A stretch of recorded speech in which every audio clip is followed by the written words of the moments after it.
This is example 2 from section 2.8, day 2. We are again using some sign charts. We're solving inequalities. This one in particular, this one is going to be solving the specific inequality of greater than or equal to 0.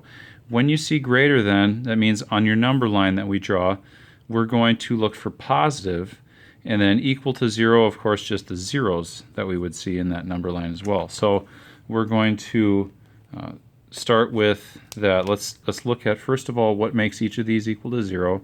Here it would be positive 5.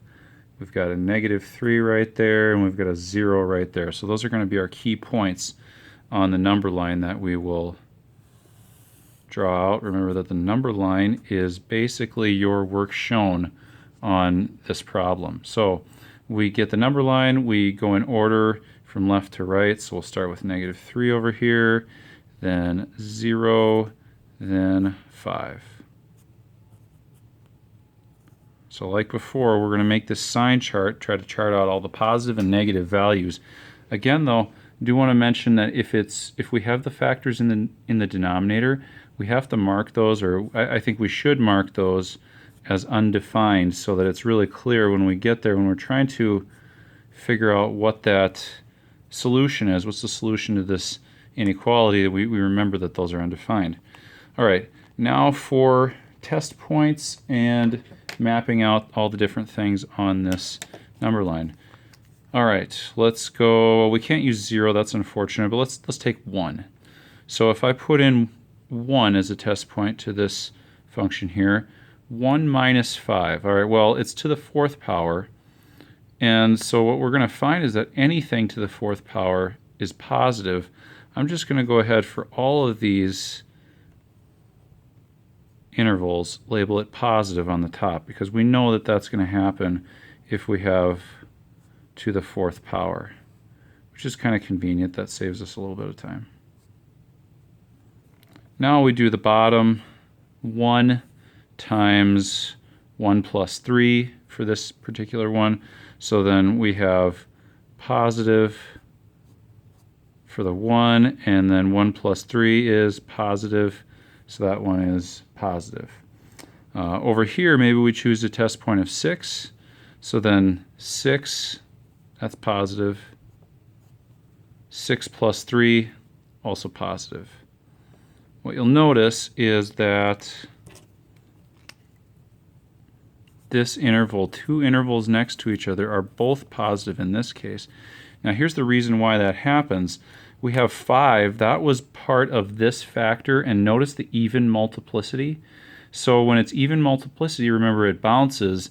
So what's likely happening is it's going above the, well, here we can see it on the graph, it's above the x-axis. It gets to 5, which is about right here. It's really hard to see on that graph, but there's the 0, but it stays positive. It just bounces off of that one.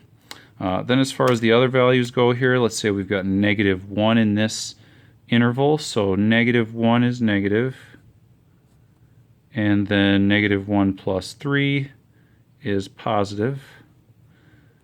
So that makes this interval overall negative.